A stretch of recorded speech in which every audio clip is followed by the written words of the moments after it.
నమస్తే, welcome to Telugu one cinema. This is Divesh. కృషి ఉంటే మనుషులు ఋషులవుతారు, మహాపురుషులవుతారు, తరతరాలకు తరగని వెలుగవుతారు, ఇలవేల్పు అవుతారు అంటూ వేటూరి రాసిన పాట తెలుగు తెర ఇలవేల్పు నందమూరి తారక రామారావుకు సరిగ్గా సరిపోతుంది. ఆయన సినీ ప్రస్థానం అంతా ఆ పాట పల్లవిలోనే కనిపిస్తోంది. చిత్ర పరిశ్రమలో ఎంతో మంది నటులు ఉంటారు, వివిధ తరహా పాత్రలు పోషించి ప్రేక్షకుల్ని మెప్పిస్తారు. కానీ ప్రేక్షకులు దైవంగా భావించే మహానటుడు ఎన్టీ రామారావు ఒక్కరే. రాముడు, కృష్ణుడు, శివుడు అంటే మనకు ఆ మహానుభావుడి రూపమే స్పృశిస్తుంది. నేను భగవద్గీత చదువుతున్నప్పుడల్లా నీ రూపమే నాకు కృష్ణుడిగా కనిపిస్తుంది అని అప్పటి రాష్ట్రపతి సర్వేపల్లి రాధాకృష్ణన్ చెప్పారంటే నందమూరి తారక రామారావు ప్రజల గుండెల్లో ఎలాంటి స్థానాన్ని సంపాదించుకున్నారో అర్థమవుతుంది. ప్రపంచంలో ఎంతో మంది మహానుభావులు పుట్టారు. వారి వారి రంగాల్లో అద్భుతమైన విజయాలు సాధించి 10 మందికి ఆదర్శంగా నిలిచారు. అయితే అందులో కొందరు కారణజన్ములుగా పేరు తెచ్చుకున్నారు. ప్రజలు వారిని దైవంగా కొలిచారు, తమ గుండెల్లో పవిత్రమైన స్థానాన్నిచ్చారు. అలాంటి అతి కొద్ది మంది మహానుభావుల్లో విశ్వవిఖ్యాత నట సార్వభౌమ నందమూరి తారక రామారావు ఒకరు. తను చేసిన సినిమాల ద్వారా మన పురాణ పురుషులు రాముడు, కృష్ణుడు ఇలాగే ఉంటారేమో అనిపించేంతగా ప్రేక్షకుల్ని మెప్పించారు. పౌరాణిక, జానపద, సాంఘిక చిత్రాల్లో అన్ని రకాల పాత్రలు పోషించి తిరుగులేని కథానాయకుడిగా పేరు తెచ్చుకున్న ఎన్టీఆర్ ఆ తర్వాత రాజకీయ రంగ ప్రవేశం చేసి కేవలం 9 నెలల్లోనే అధికారం చేజిక్కించుకొని ముఖ్యమంత్రిగా ప్రమాణ స్వీకారం చేసి అక్కడ కూడా తనకు తిరుగులేదని నిరూపించుకున్నారు. అలాంటి మహానుభావుడి జీవితం ఎంతో మందికి ఆదర్శం. అసలు ఎన్టీఆర్ నేపథ్యం ఏమిటి? ఆయన సినీ రంగ ప్రవేశం ఎలా జరిగింది? రాజకీయంగా అంతటి పేరు ప్రఖ్యాతులు సంపాదించడానికి ఎలాంటి కృషి చేశారు అనే విషయాల గురించి తెలుసుకుందాం. 1923 మే 28న సాయంత్రం 4:32 కృష్ణా జిల్లా పామూరు మండలంలోని నిమ్మకూరు గ్రామంలో లక్ష్మయ్య చౌదరి, వెంకట్రావమ్మ దంపతులకు జన్మించారు నందమూరి తారక రామారావు. పాఠశాల విద్యను విజయవాడ మున్సిపల్ ఉన్నత పాఠశాలలో అభ్యసించారు. ఆ తర్వాత విజయవాడ SRR కళాశాలలో చేరారు. ఆ సమయంలో విశ్వనాథ సత్యనారాయణ తెలుగు విభాగానికి అధిపతిగా ఉండేవారు. కళాశాల వార్షికోత్సవంలో రాచమల్లుని దౌత్యం అనే నాటకం ప్రదర్శించడానికి ఏర్పాట్లు జరుగుతున్నాయి. అందులోని నాగమ్మ పాత్ర వేయడానికి ఎవరూ ముందుకు రాలేదు. కాలేజీలోనే మంచి అందగాడిగా పేరు తెచ్చుకున్న ఎన్టీఆర్ను ఆ వేషం వేయమన్నారు విశ్వనాథ సత్యనారాయణ. ఇష్టం లేకపోయినా ఆ పాత్ర చేసేందుకు సిద్ధమయ్యారు. అయితే మేకప్ మ్యాన్ మీసాలు తీసేయాలన్నారు. కానీ దానికి ఎన్టీఆర్ ససేమీరా ఒప్పుకోలేదు. అలా మీసాలతోనే ఆ వేషం వేశారు. అప్పటి నుంచి ఎన్టీఆర్ని అందరూ మీసాల నాగమ్మ అని పిలిచేవారు.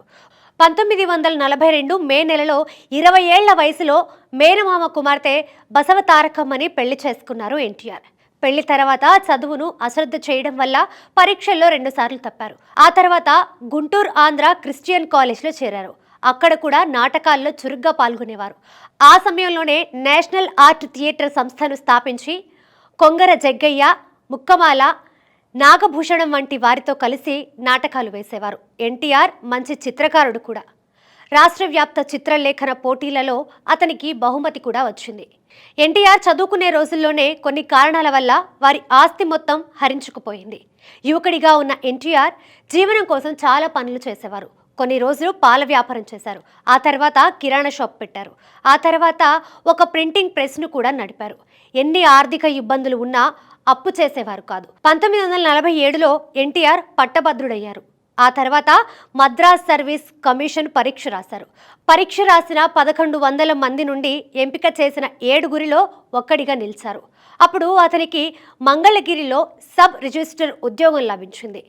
ఎన్టీఆర్కు సినిమాలపై ఆసక్తి లేదు, కానీ నాటకాలు మాత్రం ఎక్కువగా వేసేవారు. అలా ఓసారి విజయవాడలో చేసిన పాపం అనే నాటకం వేశారు. అందులో ఎన్టీఆర్ నటన చూసిన ఎల్వి ప్రసాద్ గుంటూరులో ఫోటోషూట్ చేయించారు. ఆ తర్వాత మద్రాసులో స్క్రీన్ టెస్ట్ చేశారు. అయితే ప్రస్తుతం తాను చేస్తున్న సినిమాలో వేషం లేదని, సరిపోయే వేషం ఉన్నప్పుడు కబురు చేస్తానని చెప్పారు ఎల్వి ప్రసాద్. కొన్నాళ్లకు తాను మన దేశం అనే సినిమా చేస్తున్నానని, మద్రాస్ వస్తే చిన్న వేషం ఇస్తానని ఉత్తరం రాశారు. ఆ ఉత్తరానికి ఎన్టీఆర్ బదులు ఇవ్వలేదు. ఆ సమయంలో నిర్మాత బిఏ సుబ్బారావు ఎల్వి ప్రసాద్ దగ్గర ఎన్టీఆర్ ఫోటోస్ చూసి తను నిర్మిస్తున్న పల్లెటూరి పిల్ల చిత్రంలో హీరోగా అవకాశం ఇస్తానని పిలిపించమన్నారు. ఇదే విషయాన్ని మరో ఉత్తరం ద్వారా ఎన్టీఆర్కు తెలిపారు ఎల్వి ప్రసాద్. మద్రాస్ వెళ్ళిన తర్వాత ఆ సినిమాలో ఎన్టీఆర్ను హీరోగా ఎంపిక చేశారు. 1116 అడ్వాన్స్ కూడా ఇచ్చారు. ఆ సినిమాలో ఏఎన్ఆర్ కూడా నటించారు. ఎన్టీఆర్కి కెమెరా అలవాటు అవుతుందన్న ఉద్దేశంతో మన దేశం చిత్రంలో చిన్న పాత్ర ఇచ్చారు ఎల్వి ప్రసాద్. ఆ తర్వాత పల్లెటూరి పిల్ల షూటింగ్ ప్రారంభించారు. అదే సమయంలో షావుకార్లో హీరోగా నటించే అవకాశం వచ్చింది. అయితే ఈ రెండు సినిమాల్లో షావుకారు మొదట రిలీజ్ అయింది. ఆ తర్వాత మాయారంభ, సంసారం చిత్రాల్లో నటించారు ఎన్టీఆర్. ఇక ఆయన్ని తిరుగులేని మాస్ హీరోగా నిలబెట్టిన సినిమా పాతాళ భైరవి. మొదట ఈ సినిమాలో అక్కినేని నాగేశ్వరరావును హీరోగా అనుకున్నారు. మాంత్రికుడి పాత్రకు ముక్కమాలను ఎంపిక చేశారు. అయితే చివరి నిమిషంలో ఎన్టీఆర్ను హీరోగా, మాంత్రికుడిగా ఎస్వి రంగారావును ఎంపిక చేశారు.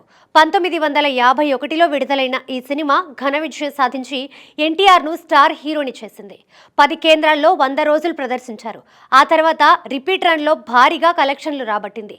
పాతాళ భైరవి చిత్రాన్ని విజయ సంస్థ నిర్మించింది. అప్పుడు ఆ సంస్థలో నెల జీతానికి ఎన్టీఆర్ సినిమాలు చేసేవారు. నెలకు 500, ఒక సినిమా పారితోషికం 5000. అలా మల్లీశ్వరి, పెళ్లి చేసి చూడు, చంద్రహారం చిత్రాలు చేశారు. ఈ సినిమాలన్నీ ఎన్టీఆర్కు ఎనలేని కీర్తి ప్రతిష్టల్ని సంపాదించి పెట్టాయి.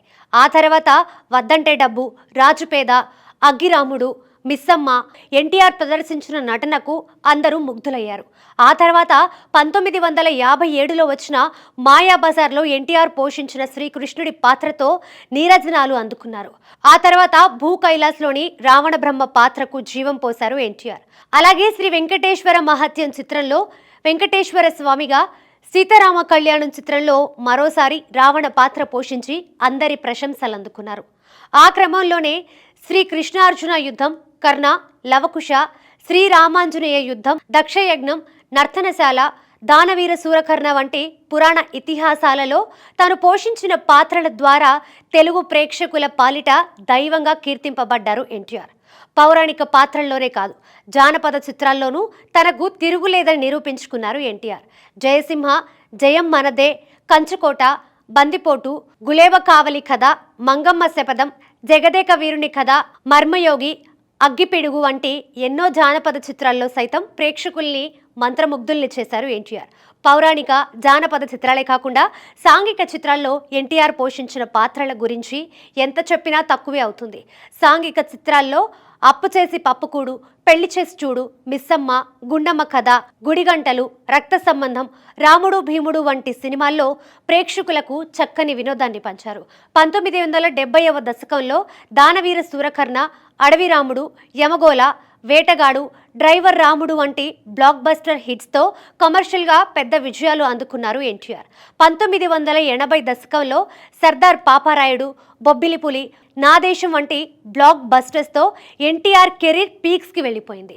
అలాగే చారిత్రాత్మక చిత్రాలైన బొబ్బిలి యుద్ధం, సామ్రాట్ అశోక, శ్రీమద్ విరాట్ వీరబ్రహ్మేంద్ర స్వామి చరిత్ర, శ్రీనాథ, కవి సార్వభౌముడు, చాణక్య చంద్రగుప్త, అక్బర్ సలీం అనార్కలి వంటి సినిమాల్లోని చారిత్రాత్మక పాత్రల్లోనూ తన ముద్ర వేశారు ఎన్టీఆర్. విశ్వవిఖ్యాత నట సార్వభౌమ బిరుదాంకితుడైన ఎన్టీ రామారావు తన 44 సినిమా జీవితంలో 13 చారిత్రక, 55 జానపద, 186 సాంఘిక, 44 పౌరాణిక చిత్రాలు చేశారు. 1968లో భారత ప్రభుత్వం నుండి పద్మశ్రీ పురస్కారం అందుకున్నారు. 1978లో ఆంధ్ర విశ్వవిద్యాలయం నుండి గౌరవ డాక్టరేట్, కళాప్రపూర్ణ స్వీకరించారు.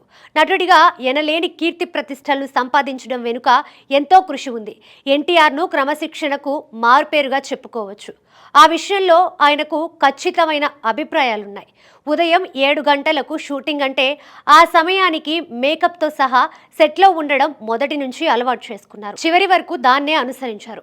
శరీర దారుఢ్యం కోసం ప్రతిరోజు కఠోరమైన వ్యాయామాలు, తన స్వరాన్ని కాపాడుకునేందుకు ఉదయాన్నే మద్రాసులోని మెరీనా బీచ్కి వెళ్లి అభ్యాసం చేసేవారు. నర్తనశాల చిత్రంలో ఎన్టీఆర్ పోషించిన బృహన్నల పాత్ర కోసం అవసరమైన కూచిపూడి నృత్యాన్ని వెంపటి చిన్న సత్యం దగ్గర నేర్చుకున్నారు. వృత్తి పట్ల, తను చేసే పాత్రల పట్ల ఆయనకు ఉన్న నిబద్ధత అలాంటిది. ఆయన ఏకసంతాగ్రహి. ఎన్ని పేజీల డైలాగులు ఇచ్చినా కంఠాంత పట్టేసేవారు. షూట్లో ఎక్కడా తడబడకుండా నటిస్తూ పొల్లు పోకుండా డైలాగులు చెప్పేవారు. 1978లో ఆంధ్రప్రదేశ్లో రాజకీయ వ్యవస్థ అస్తవ్యస్తంగా ఉండేది. కాంగ్రెస్ పార్టీ అంతర్గత కుమ్ములాట కారణంగా తరచూ ముఖ్యమంత్రులు మారుతూ ఉండేవారు. 5 సంవత్సరాల కాలంలో 4 ముఖ్యమంత్రులు మారడంతో కాంగ్రెస్ పార్టీ అప్రతిష్ట పాలైంది. 1981లో సర్దార్ పాపారాయుడు చిత్రం షూటింగ్ విరామ సమయంలో ఒక విలేకరి అడిగిన ప్రశ్నకు సమాధానంగా, నేను నిమ్మకూరు అనే చిన్న గ్రామంలో పుట్టాను. తెలుగు ప్రజలు నన్ను ఎంతగానో ఆదరించారు. వారికి నేనెంతో రుణపడి ఉన్నాను. వారికి ఏదో ఒకటి చేయాలనే కృతనిశ్చయంతో ఉన్నాను. అందులో భాగంగానే ఈ ఏడాది నా పుట్టినరోజు తర్వాత నెలలో 15 రోజులు తెలుగు ప్రజల సేవ కోసం కేటాయిస్తాను అని చెప్పారు. భవిష్యత్తులో ఎన్టీఆర్ చేయబోయే రాజకీయ ప్రయాణానికి అక్కడే బీజం పడ్డట్టయింది. రాజకీయాల్లోకి రావాలని నిర్ణయించుకోవడంతో అప్పటి వరకు కమిట్ అయిన సినిమాలను వేగంగా పూర్తి చేశారు. తమ అభిమాన కథానాయకుడు రాజకీయాల్లోకి వస్తున్నారన్న వార్త తెలుసుకున్న అభిమానులు 1982 మార్చి 21న హైదరాబాద్ వచ్చినప్పుడు ఆయనకు ఎర్ర తివాచితో ఘన స్వాగతం పలికారు. 1982 మార్చి 29న మధ్యాహ్నం 2:30 తను రాజకీయాల్లోకి ప్రవేశిస్తున్నట్టు తను స్థాపించబోయే పార్టీ పేరు తెలుగుదేశం అని ప్రకటించారు ఎన్టీఆర్. పార్టీ ప్రచారం కోసం తన పాత చెవర్లెట్ వ్యాన్కు మరమ్మతులు చేయించి దాన్ని కదిలే వేదికగా మార్పించారు. ఆ వ్యాన్ పై నుంచే ప్రజలను ఉద్దేశించి ప్రసంగించేవారు. ఆ వాహనం పేరు చైతన్య రథం. దానిపై తెలుగుదేశం పిలుస్తోందిరా, కదిలిరా అనే నినాదం రాయించారు. చైతన్య రథంపై ఆంధ్రప్రదేశ్ నలుమూలలకు తన ప్రచారాన్ని నిర్వహించారు ఎన్టీఆర్. ఒక శ్రామికుళ్ళ కాకి దుస్తులు ధరించి నిరంతరం ప్రయాణిస్తూ ఉపన్యాసాలిస్తూ ప్రజల హృదయాలను గెలుచుకున్నారు. ఆంధ్రుల ఆత్మగౌరవ పరిరక్షణ అనే ఒక ఉద్వేగభరితమైన అంశాన్ని తీసుకొని ప్రజలను ఎంతో ప్రభావితం చేశారు.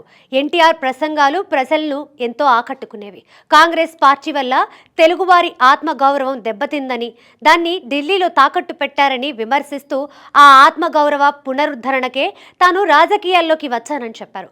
కాంగ్రెస్ విధానాల పట్ల అప్పటికే విసుగెత్తిన ప్రజలు తెలుగుదేశం పార్టీకి పట్టం కట్టారు.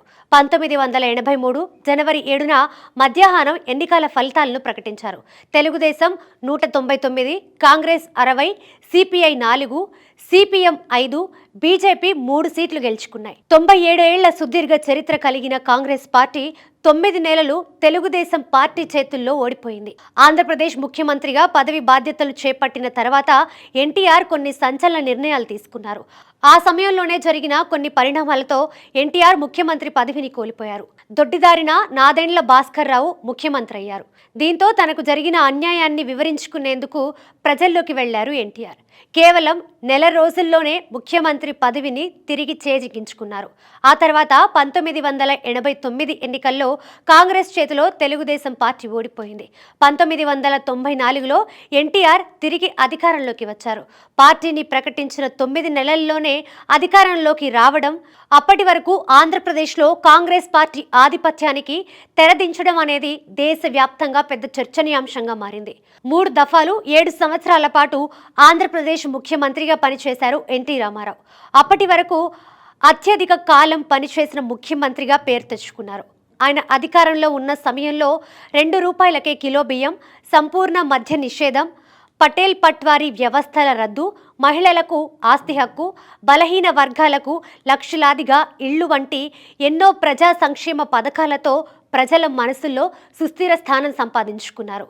ఎన్టీ రామారావు వ్యక్తిగత విషయాలకు వస్తే నందమూరి తారక రామారావు, బసవతారకం దంపతులకు 11 మంది సంతానం.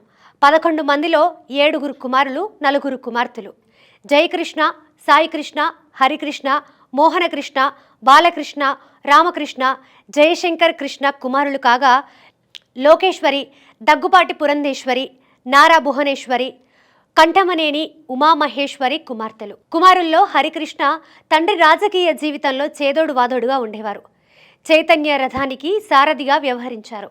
ఇక నందమూరి తారక రామారావు నట వారసుడిగా నందమూరి బాలకృష్ణ తెలుగు చిత్ర సీమలో తన జైత్రయాత్రను కొనసాగిస్తున్న విషయం తెలిసిందే.